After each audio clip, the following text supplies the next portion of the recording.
Hello, welcome to AM Reviews. I'm Angelina Maria, and in this episode, we'll be talking the Oval, Family Business, NOLA, and Sisters.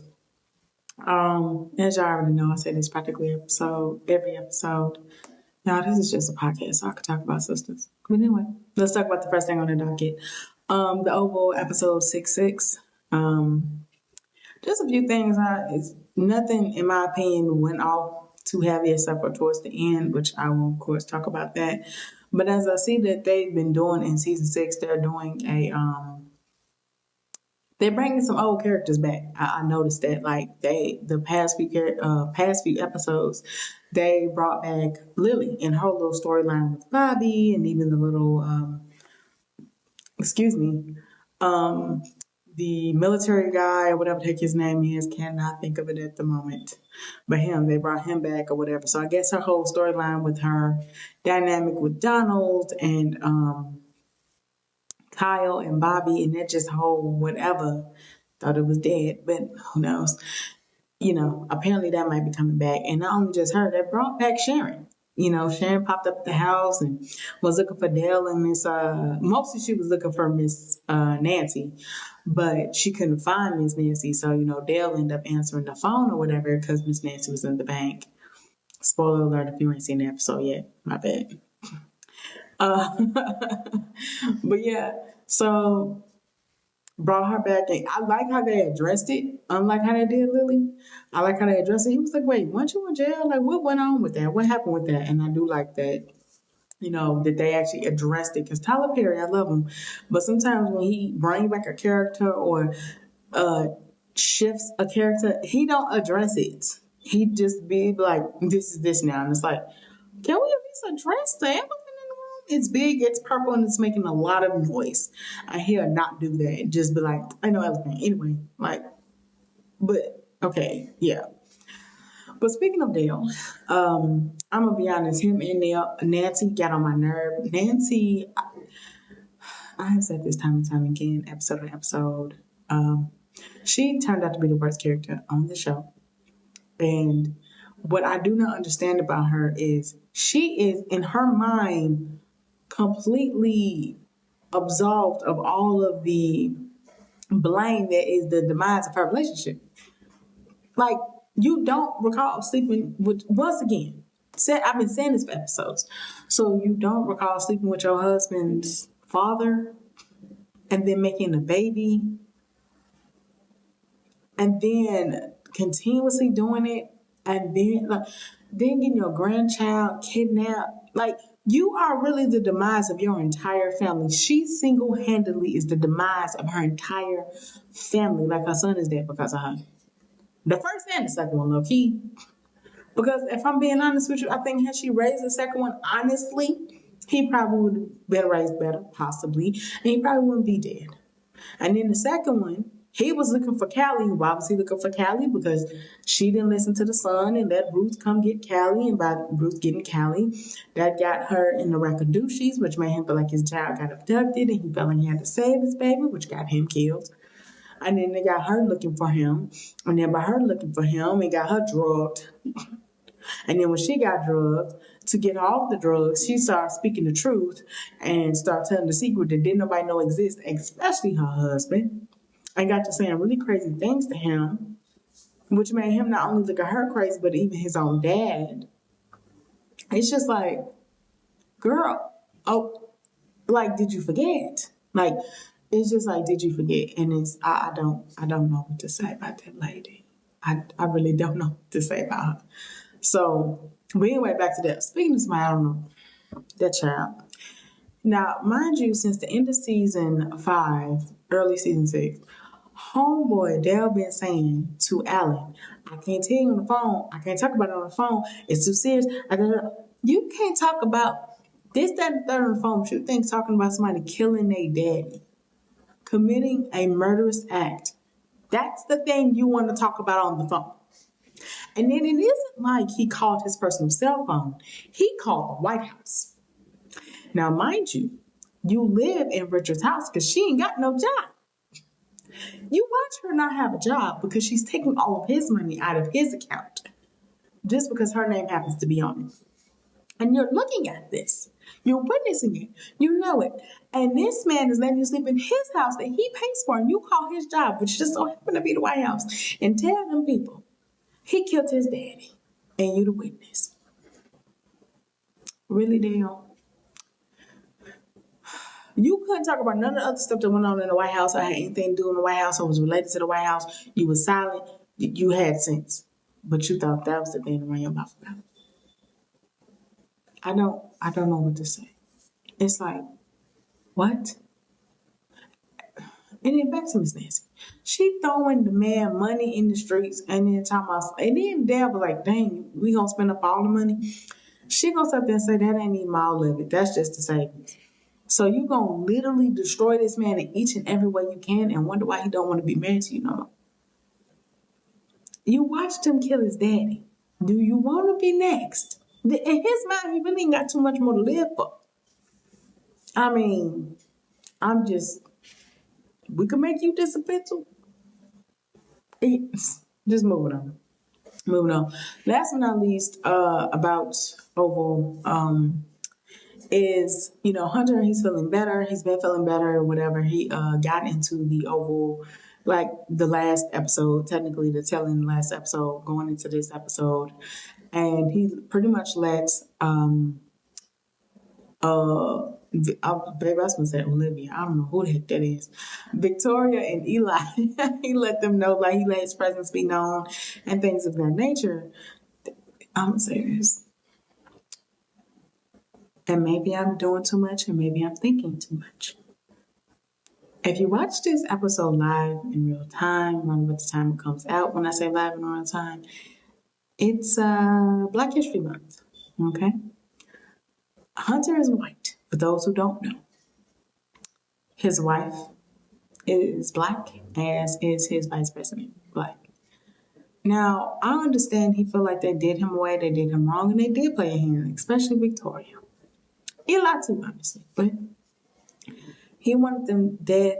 He said they committed treason, and he don't have official proof, and he wanted them executed by hanging.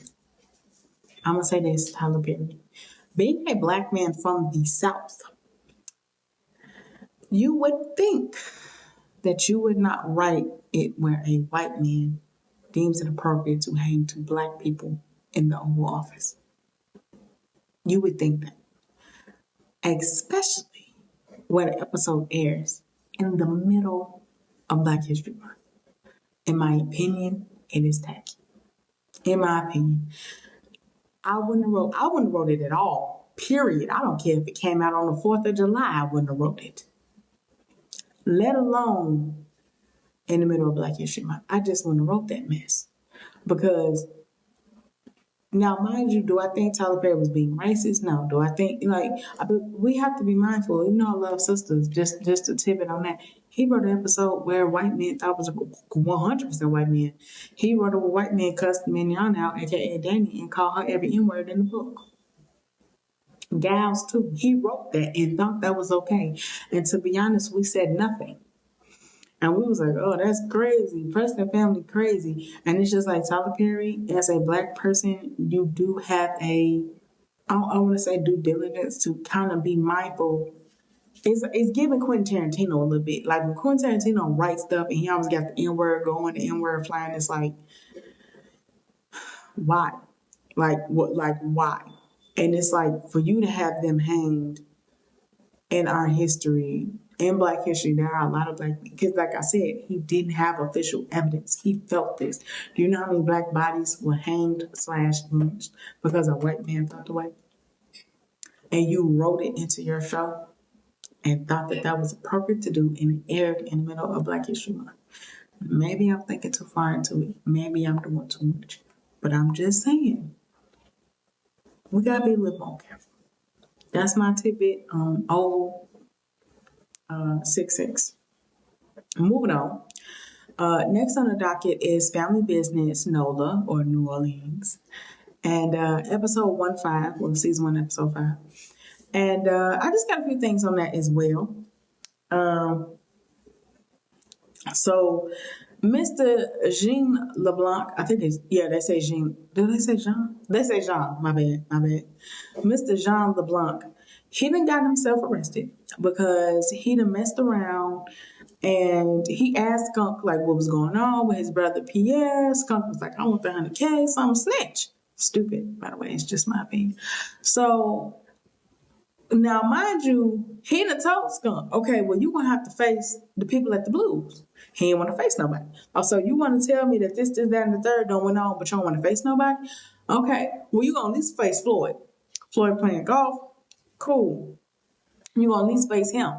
So when it's time to do that, he like, man, if I got to face Floyd, he good as dead. I ain't trying to be like, I think he said Todd and Eric was the two people's name, character's name, and looked them up and they were dead. And he was like, I ain't trying to be like them. Like, I'm going to die for sure. And then he jumps off the car because he like, I'm going to die. And of course, by him shooting at them and the skunk like running and almost getting hit by the police car. I can't think of her name. Oh my gosh. The sheriff. Can't think of her name right now. The sheriff, her, almost getting hit by her. That's what saved his life. Well, at least for 5 minutes anyway. So he, of course, goes to jail. Saint and people start to visit him and things like that. And they're like, you want to tell Miss Marie? You want to tell your wife? And he like, nah, don't tell her. And it's like, don't you already think you cheating out here or doing stuff? And he's like, I don't want her to worry. Sir, you don't want your wife to worry, but you're going to prison or jail at least, and it's the weekend and you ain't getting out to probably Monday, Tuesday. And no, she shouldn't worry, but you're gonna be gone the whole weekend. She used to me not coming home. Negro, not for a whole weekend, I'm pretty sure. She would have divorced you. I'm pretty sure, at least cheated. For sure. And the fact that he's like, she's used to it, it's like, okay. And then it kind of goes to her being with her cousin, which turns out to be, I can't think of her name. Y'all know me. I be happy knowing names. Anyway, from Family Business NY, Family Business New York. She's Harris's baby mama. I think Desiree is her name. I want to say. Oh my gosh. We're going to call her Harris BM right now. Call her Miss Harris because I ain't got time. But they happen to be sisters. She took her to get tarot card readings and she's like, oh, you're going to be with the man with the mask. Whoever that is, and that ends up being Curtis. So of course she's playing with Curtis, flirting Curtis or whatever, because her husband's gone. So it's like, what else she gonna do? Moving on to the next person who want to flirt with somebody when they think their husband gone or what have you. We got Miss, I think her name is Antoinette, and she messed around with Marquise, which is Saint's wife. Now, Saint has already beat somebody up, and it was a bouncer, it was security, one of those small men. Beat that man up already. And Miss Shirley has told Marquis, stay away from this girl because you're going to get killed. And he snatched the girl and said she quit because he don't want her with nobody. She's known already to be promiscuous, to put it politely. That's what she's known for already. And Mr. Saint ain't hearing that. He don't care. It is what it is. And Marquis, he got caught up because Saint's little brother, who's actually dating his cousin, he calls her Cinderella. His name is Prince, actually. His name is Prince. And he's dating Lauren, but he calls her Cinderella. And, they had that little talk. He found out she was a virgin and all that. He think it's cute. He calls her wifey material, stuff like that. And he found out what was going on because even his partner was like, oh, excuse me. Sorry about that, y'all. He like, ain't that her boss? Don't she work there? Blah, blah, blah. Because not everybody know that Saint made her quit. And he's like, maybe that's just what maybe just give her a ride. But yeah, he kissed on the lips. And they followed them back to a hotel. And with that being said and done, they took pictures. And it's like, them pictures is about in your head. You're about to die. Because Saint crazy about that girl. And he killed a man who had just got out of jail, who they just did business with. His boss had just did business with that man, and he killed him because he said He was talking about, yeah, what's the girl? She had the big booty and this, that, and the third. He was talking about the woman. This is from before they was married. He was like, yeah, what happened to her, man? Everybody was going through her, blah, blah, blah, blah, blah, sliding on her. And dude was like, I married her. And they're like, nah, man, Saint, chill out. It was like, nah, man, ain't no way you married her. Nah, for real, where she at, though? I'm trying to hit one more time. I married her. Man, what you say about my wife? He killed the man. He done beat up one man, killed another. Over his wife. I don't understand it. Like, she not worth it, bro. She not worth it. She is past for the streets. She for the ditches. How about that? Okay? She for the ditches. Anyway, speaking of another person that got somebody whipped. Last on the list is Miss Shirley. Now, if you old enough, or I almost want to say black enough, but if you old enough, you know anything about Harlem Nights. Harlem Nights came out in 1989. I'm not an 80s baby. I'm a 90s baby, but still.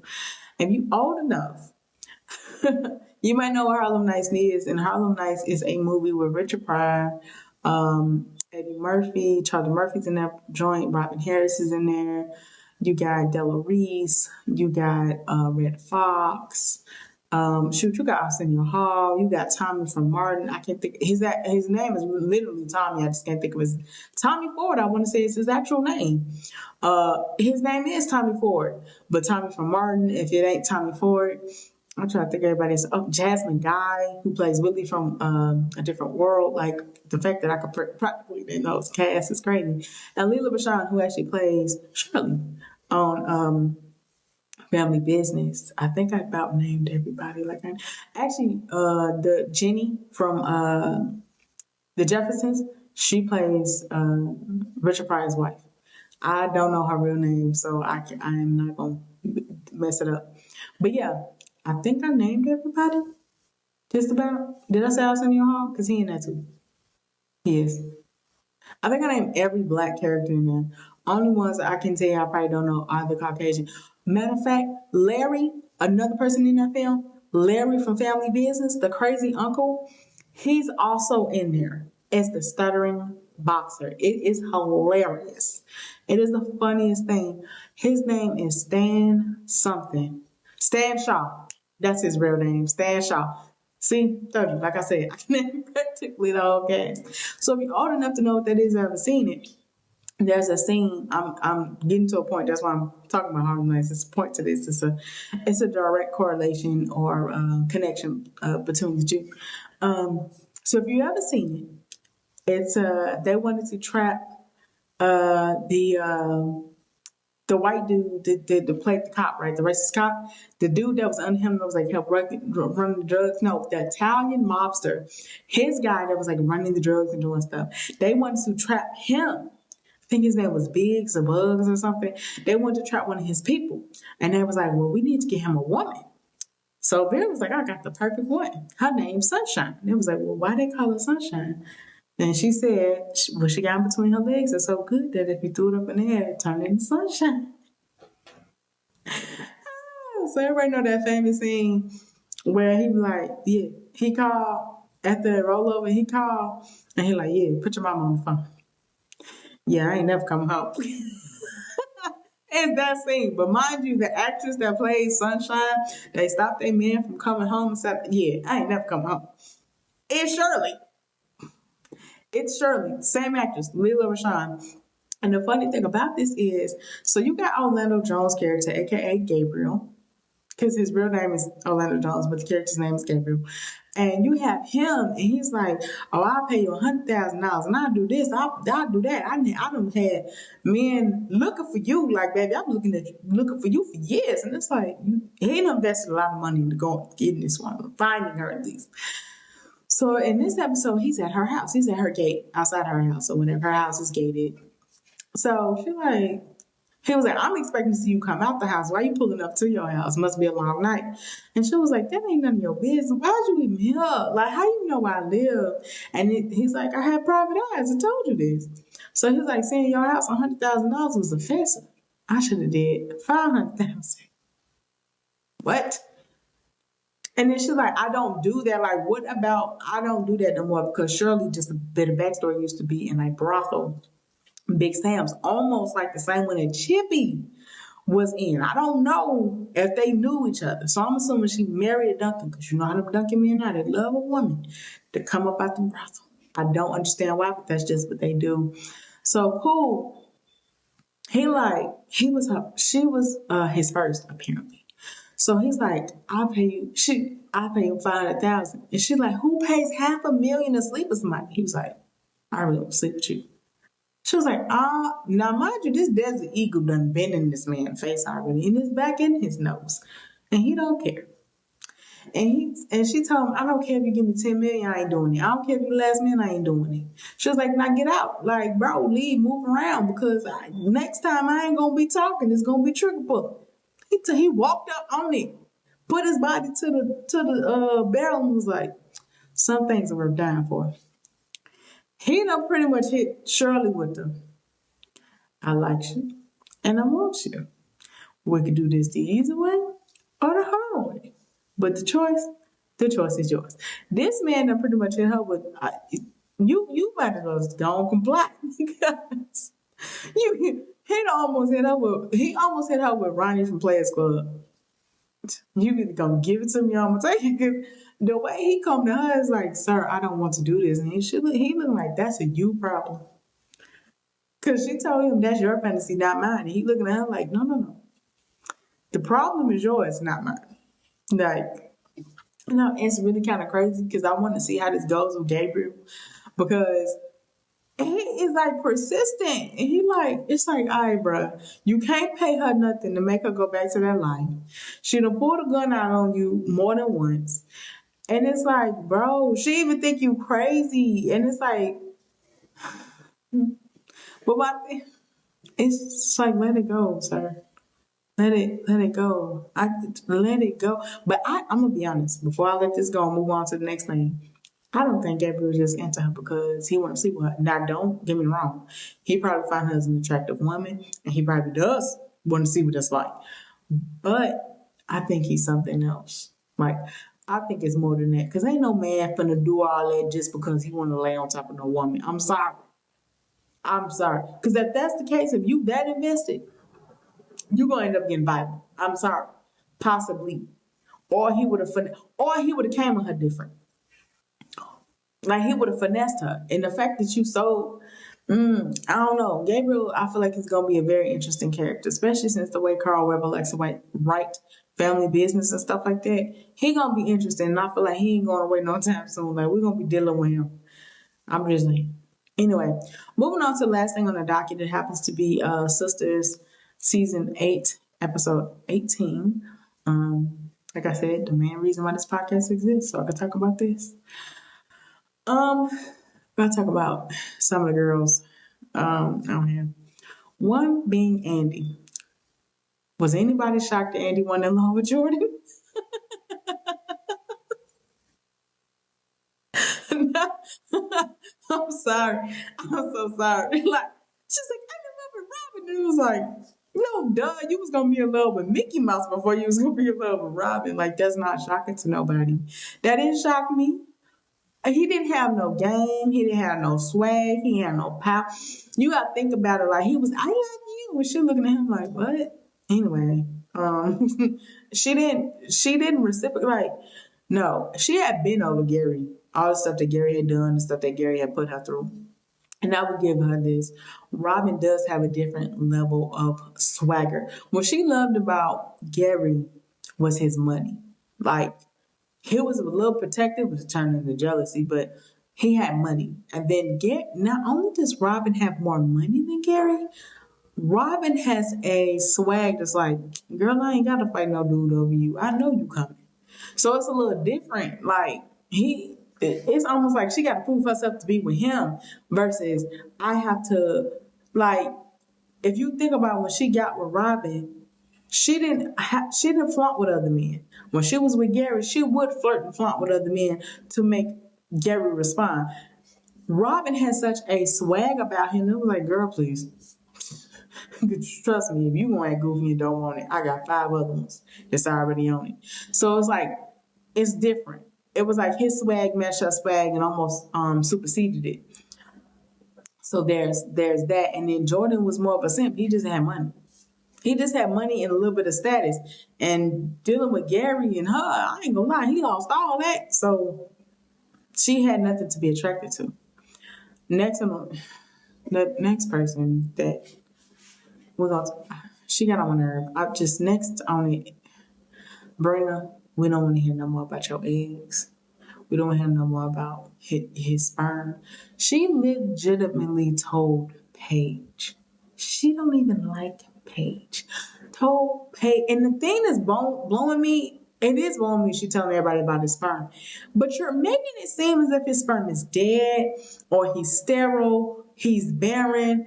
Like instead of being like he carries a trait that honestly gives our child a small chance of having sickle cell. That's the truth. She making it seem like the sperm is dead and don't work. He got low. He got low. I can talk. He got a low sperm count. It's like, why are you painting this picture that way? And then why are you telling everybody? That man told one human being. I think Penelope had got up from the table when he told Jordan. Tony don't even freaking know. Miss Marino, Pam, no. And then she said, Pam, her friend. Pam is not your friend, boo. Stop lying to yourself and that girl. Pam ain't your friend. Pam ain't your homegirl. She just not. Like, Maurice, no. Can you imagine? And then he at her job. Can you imagine how people, like, I think Damani, no. Everybody freaking know. Like, that's unnecessary. Just, anyway, moving on. The next thing is, of course, somebody had brought this up on Twitter and it made me think of something. So as we all know, Fatima and Karen are both pregnant. And the only thing is, Karen would do things to provoke Fatima, Loki and Danny, but predominantly Fatima. And a lot of people are like, if Fatima slapped her one time, maybe she would have got it right. Like, slap her early enough in pregnancy, should be like. And they made it where, like, Karen never had to fight. That was the only thing that was like, I want to get you, but you're pregnant. So that was like the thing to protect her. Well, this is the only difference with Fatima. If you look at what's going to be on the next episode, and even the episode I'm currently talking about, he was like, yeah, y'all can fight and da-da-da-da-da. And it's like, I'm pregnant. Like, I can't be fighting nobody and I'm pregnant. And it's like,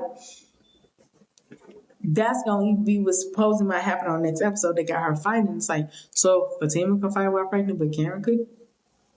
Because Karen actually was provoking any butt whooping she would have got, honestly. And then we got Fatima fighting. It's like, why do we have her fighting? But yeah, so that's just something that makes me kind of like question, like, what's going on with that? But that brings me to the last thing on here. I love how when Danny was in the jam, she decided to call Fatima, and Fatima said, I don't like how our girl sounded. Go get our girl. Go check on our girl. And I love that Fatima said that because, let's be real, y'all. And y'all been watching Sistas from the beginning. At least been watching Sistas for the past few years. You have been wanting. A lot of people want them to be friends in season 2. And if you're like me, I showed up in season 4. So I want them to be friends back in season 2 too, but I wasn't around at that time. Definitely by season 5 with the whole Jonah situation, because she was the only person to not judge Danny. She was the only person to not shame Danny. She was the only person to not hurt or comfort Danny, but she was the only person that was willing to truly help Danny. So fast forward to even now, it's like the second person to ever do that was Miss Marie Willis. And of course, with Danny's situation, Danny might have lost her job. I had to rewatch Sistas because you just have to. And the thing is, he said effective immediately, which means at this moment you are suspended. Now, I would have asked for a time frame. She did not. Now, if he would have said you are suspended, effective immediately, indefinitely, then yes, you're fired. She said she was fired, but he never said the word indefinitely, which indefinitely means pretty much ain't no ending. Like, it is what it is to the end of time, practically.